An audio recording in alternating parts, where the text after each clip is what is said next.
Hello అండి అందరికీ. TET prepare అయ్యే వాళ్ళకి అందరికీ all the best. TET syllabus ప్రకారం ఏ రోజు టాపిక్ ఆ రోజే క్లియర్ చేసుకోండి.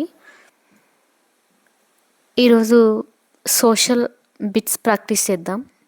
అంటే మార్నింగ్ చదివిన టాపిక్ని ఈవినింగ్ ప్రాక్టీస్ బిట్ లాగా ప్రాక్టీస్ చేస్తే ఎంత బాగా గుర్తుందో మనకు కూడా ఒక అవగాహన వస్తుంది.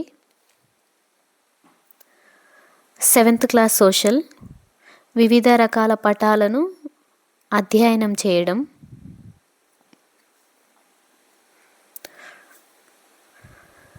ఈరోజు నుంచి డైలీ వీడియోస్ ఉంటాయి సోషల్.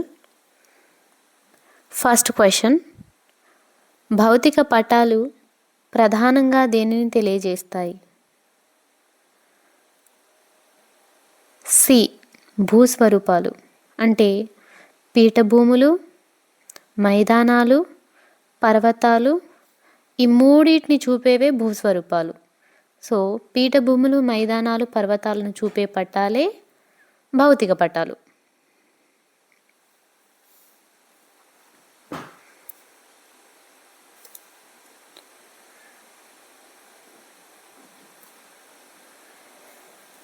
భౌతిక పటాలలో పీఠభూములు, పర్వతాలు, మైదానాలను చూపడానికి ప్రధానంగా ఉపయోగించే రంగులు: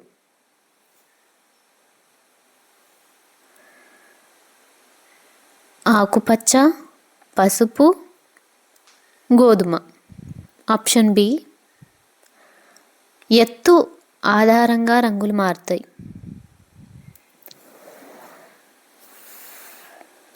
భూమిపై ఎత్తును దేని నుండి కొలుస్తారు? దీనికి ఆన్సర్ సముద్ర మట్టం, MSL అని అంటారు, మీన్ సీ లెవెల్ అని అంటారు. అంటే ఒక సముద్ర మట్టాన్ని ఎత్తుని మనము జీరో నుంచి స్టార్ట్ చేస్తాం. అంటే ఇప్పుడు సపోజ్గా మన ఇండియా మ్యాప్ మొత్తం చూస్తే చెన్నై నుంచి స్టార్ట్ చేస్తారనమాట. సముద్ర మట్టాన్ని ఎత్తును కొలవడానికి సముద్ర మట్టం అంటే చెన్నై, తమిళనాడు నుంచి స్టార్ట్ చేస్తారు.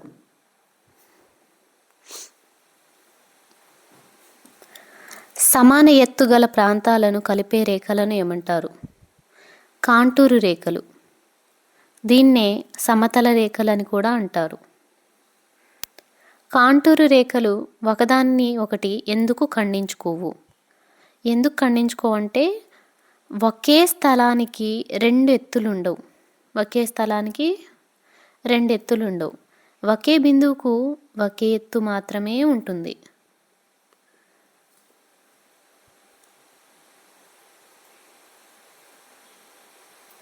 కాంటూరు రేఖలు దగ్గరగా ఉంటే దాని అర్థం ఏంటంటే ఎక్కువ వాలు ఉందని అర్థం. ఇప్పుడు సపోజ్గా కాంటూరు రేఖలు ఇట్లా దగ్గరగా ఉన్నాయి అనుకోండి, వాటి వాలు ఎక్కువ ఉందని అర్థం. అదే కాంటూరు రేఖలు దూరంగా ఉంటే అవి దగ్గర ఉన్నట్టు. సో ఇక్కడ కాంటూరు రేఖలు దగ్గరగా ఉంటే వాటి వాలు ఎక్కువ ఉంది, ఇది ఎక్కువ ఉందని అర్థం.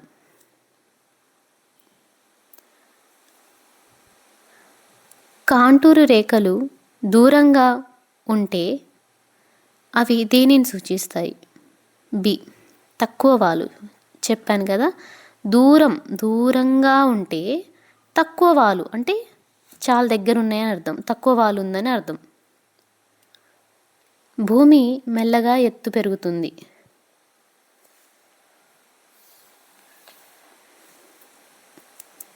ఎత్తులను తెలిపే పటాలు ప్రధానంగా దేనిని సూచిస్తాయి? దేనికి ఉపయోగపడతాయి? అంటే రోడ్లు, ఆనకట్టల నిర్మాణానికి ఉపయోగపడతాయి. ఎత్తులను తెలిపే పటాలంటే కాంటూరు రేఖల గురించే. అవి ఎక్కువగా మనకి రోడ్లు, ఆనకట్టల నిర్మాణానికి ఉపయోగపడతాయి.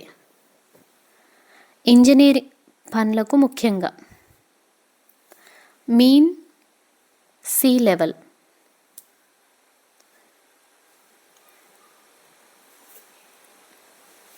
MSL సగటు సముద్ర మట్టం, తెలుగులో, ఇంగ్లీష్లో మీన్ సీ లెవెల్. చెప్పానుగా, సగటు సముద్ర మట్టాన్ని మనం 0 degreesతో కొలుస్తాం. దీర్ఘకాల పరిశీలన ఆధారంగా నిర్ణయిస్తారు. నీరు వేడి చెయ్యకపోయినా ఆవిరిగా మారే ప్రక్రియను ఏమంటారు? వేడి చెయ్యకపోయినా బాష్పీభవనం. అంటే బట్టలు ఆరేయడం దీనికి ఒక ఉదాహరణ. నీటి ఆవిరి చల్లబడి నీటి బిందువులుగా మారే ప్రక్రియ ద్రవీభవనం. మేఘాలు ఏర్పడుటకు కారణం ద్రవీభవనం. మేఘాలు ప్రధానంగా దేనితో ఏర్పడతాయి? నీటి బిందువులు, ధూళికణాలు. అంటే మేఘాలు నీటి ఆవిరితో చల్లబడుతుంది. నీటి ఆవిరి చల్లబడి నీటి బిందువులు, ధూళికణాలతో మేఘాలు ఏర్పడతాయి. నీటి బిందువులు బరువు పెరిగినప్పుడు ఏమవుతుంది? వర్షంగా కురుస్తాయి. బరువు ఎక్కువైతే ఇది ప్రీవియస్ స్టేట్మెంట్.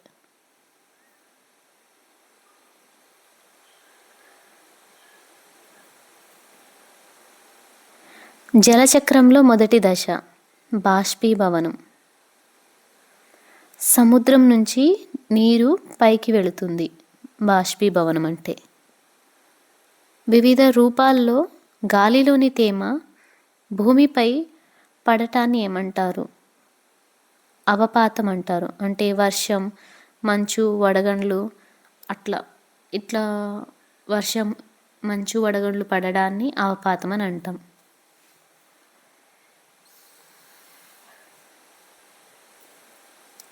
వాతావరణంలో అదృశ్యంగా ఉన్న నీటి ఆవిరిని ఏమంటారు? తేమ లేదా ఆర్ద్రత అని అంటారు. హ్యూమిడిటీ అని కూడా అంటారు. తెలంగాణలో ప్రధాన వర్షాలు కురిపించే ఋతుపవనాలు ఏవి? తెలంగాణలో ప్రధానంగా వర్షాలు కురిపించే ఋతుపవనాలు నైరుతి ఋతుపవనాలు. నేను ఒక క్వశ్చన్ చదివి దాని ఆన్సర్ చెప్పేలోపు మీరు ఒకసారి ట్రై చేయండి. ఆన్సర్స్ ట్రై చేయండి. నైరుతి ఋతుపవనాలు ఏ రెండు శాఖలుగా విడిపోతాయి? అరేబియా సముద్రం, బంగాళాఖాతం. ఈ రెండు శాఖలుగా నైరుతి ఋతుపవనాలు విడిపోతాయి. ఒకటి అరేబియా సముద్రం, రెండు బంగాళాఖాతం. ఈ రెండు సముద్ర ప్రాంతాల ద్వారా వీస్తాయి నైరుతి ఋతుపవనాలు. తెలంగాణలో అత్యల్ప వర్షపాతం నమోదయ్యే జిల్లాలు. ఇది నిన్న జరిగిన టెట్ ఎగ్జామ్లో 2026 బిట్ 2026లో జూన్లో అడిగిన బిట్ ఇది.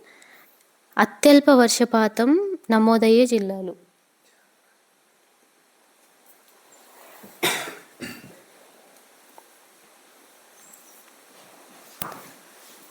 అంతే, జూన్ ఆర్ మే ఎండింగ్, జూన్లోనే జరిగిన ఎగ్జామ్లో ఇది అడిగారండి. అత్యల్ప వర్షపాతం నమోదయ్యే జిల్లాలు 19th షిఫ్ట్ 2లో అడిగారు. మహబూబ్ నగర్, జోగులాంబ గద్వాల్. ఈ రెండు దక్షిణ తెలంగాణ జిల్లాలు.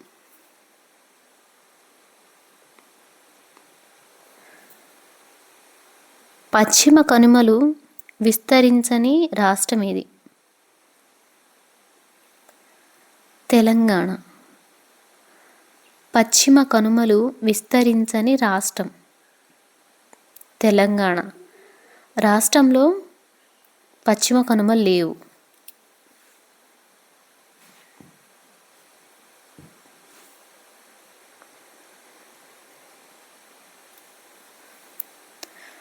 హైదరాబాద్ నుండి భోపాల్ ప్రయాణిస్తే ఏ దిశగా ప్రయాణించినట్లు అవుతుంది? ఆప్షన్ సి ఉత్తరం. మనకి హైదరాబాద్ ఇక్కడ, భూపాల్ అంటే మధ్యప్రదేశ్, సో ఉత్తరం సైడ్.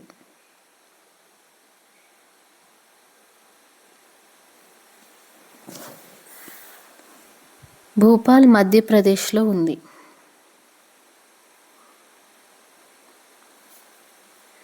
లక్నో నుండి చెన్నైకి ప్రయాణిస్తే ఏ దిశగా ప్రయాణించినట్లు అవుతుంది?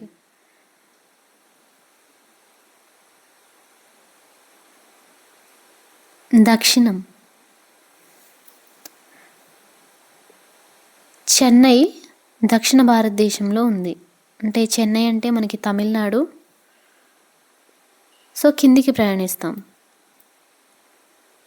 ముంబై నుండి భువనేశ్వర్కు ప్రయాణిస్తే ఏ దిశలో ప్రయాణించినట్లు అవుతుంది? భువనేశ్వర్ ఒడిస్సా. తూర్పు. ముంబై నుంచి భువనేశ్వర్కు ప్రయాణిస్తే ఏ దిశలో ప్రయాణించినట్లు అవుతుంది? తూర్పు.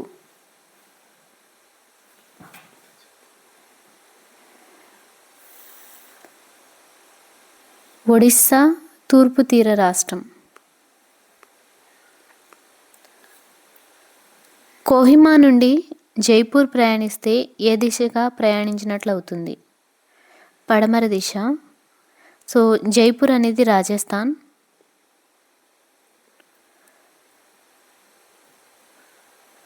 కోహిమా నుంచి రాజస్థాన్ అంటే జైపూర్, సో పడమర దిశగా ప్రయాణించినట్లు అవుతుంది. రాజస్థాన్ భారతదేశంలో పశ్చిమ భాగంలో ఉంది.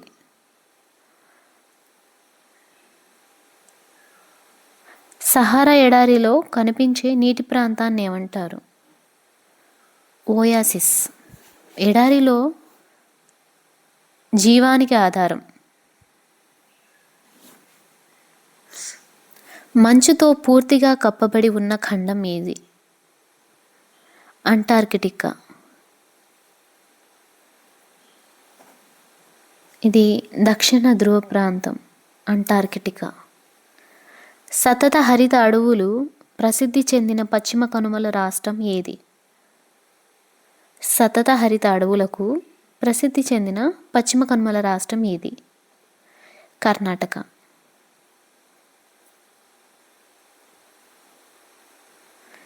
కాంటూరు రేఖల మధ్య దూరం దేనికి ఆధారంగా ఉంటుంది?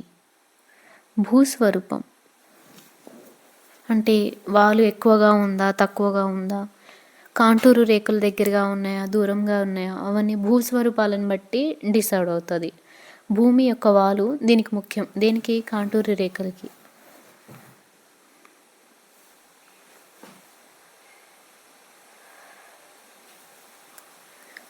భూమి ఎత్తును సూచించడానికి అంతర్జాతీయంగా ప్రయాణంగా ఉపయోగించేది ఏది?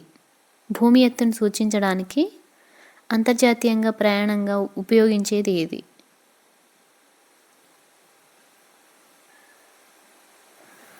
మీన్ సీ లెవెల్, MSL అని నిక్షిప్తంగా అంటారు. కాంటూరు రేఖలపై ఉన్న అన్ని ప్రాంతాలకు ఉండే లక్షణం ఏమిటి? ఒకే ఎత్తు. సమాన ఎత్తును కలుపుతూ గీస్తారు. మేఘాలు ఏర్పడడానికి ప్రధాన కారణం ఏమిటి? నీటి ఆవిరి చల్లబడడం.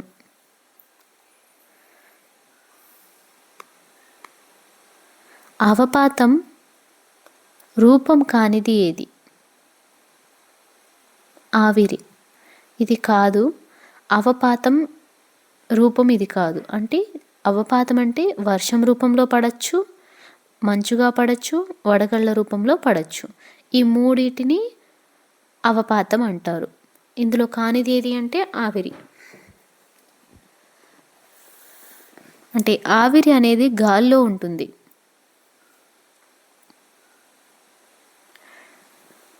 ఆర్ద్రత, హ్యూమిడిటీ ఎక్కువగా ఉన్నప్పుడు ఏమి అనిపిస్తుంది? ఉక్కపోత అనిపిస్తుంది. అంటే అక్కడ ఫుల్ విపరీతమైన చెమటలు పట్టడం, ఉక్కపోతగా అనిపించడం, జిగటగా అనిపించడం అలా ఉంటుంది.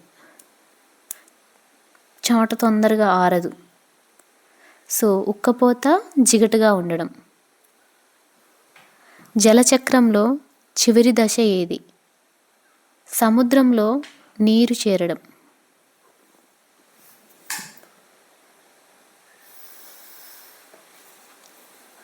చక్రం మళ్ళీ అక్కడి నుంచే ప్రారంభమవుతుంది. నైరుతి ఋతుపవనాలు తెలంగాణలో సాధారణంగా ఎప్పుడు ప్రవేశిస్తాయి? జూన్ మధ్యలో ప్రవేశిస్తాయి. వేసవి ముగిసిన తర్వాత మనకి జూన్లో వర్షాకాలం స్టార్ట్ అవుతుంది. ఈశాన్య ఋతుపవనాలు, ఈశాన్య అంటే తిరోగమనం. ఈశాన్య తిరోగమన ఋతుపవనాలు తెలంగాణలో ప్రధానంగా ఏ నెలలో ప్రభావం చూపుతాయి? October, November.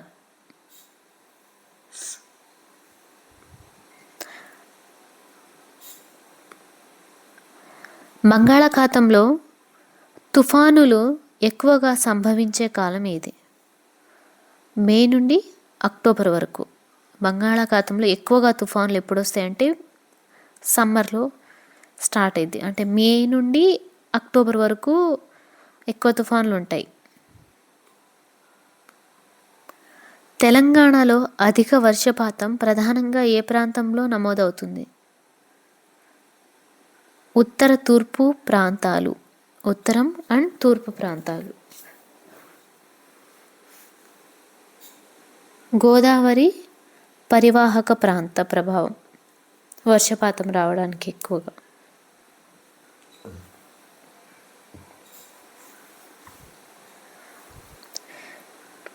పశ్చిమ కనుమలు విస్తరించిన రాష్ట్రం కానిది?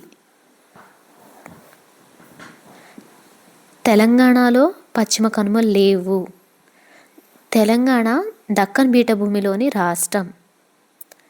సో పశ్చిమ కనుమలు తెలంగాణలో లేవు. కాంటూర్ పటాల సహాయంతో ఈ క్రింది వాటిలో ఏది నిర్ణయించవచ్చు? రహదారి నిర్మాణానికి అనువైన మార్గం. భూమి ఎత్తు, వాలు తెలుసుకోవడానికి ఉపయోగపడతాయి.